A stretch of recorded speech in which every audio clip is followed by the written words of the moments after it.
Welcome to our channel. Today we how to transfer points with Chase Ultimate Rewards, complete guide step by step clearly. To get started with transferring points using Chase Ultimate Rewards, log into your Chase account. Navigate to the Ultimate Rewards section. Select the account that holds your points. Look for the option that says Transfer to Travel Partners.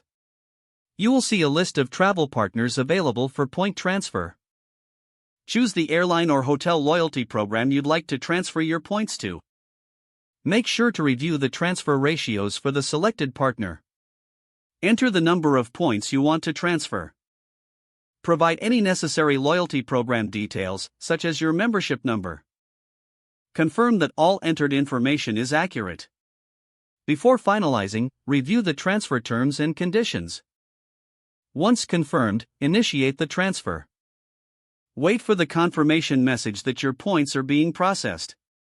Transfers typically take place instantly, but some may take longer.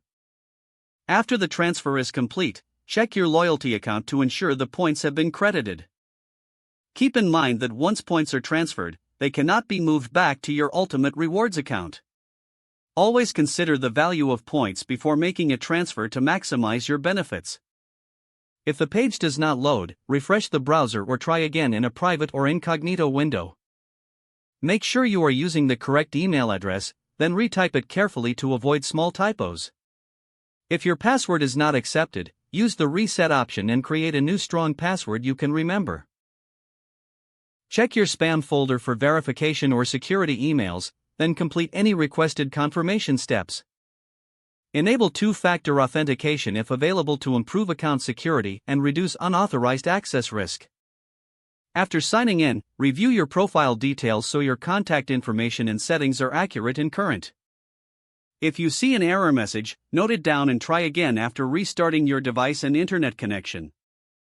Log out when you finish, especially on shared devices, to keep your account and payment information secure. If the page does not load, refresh the browser or try again in a private or incognito window. Make sure you are using the correct email address, then retype it carefully to avoid small typos. If your password is not accepted, use the reset option and create a new strong password you can remember. Check your spam folder for verification or security emails, then complete any requested confirmation steps. Don't forget to like this video and subscribe to our channel for more step-by-step tech guides.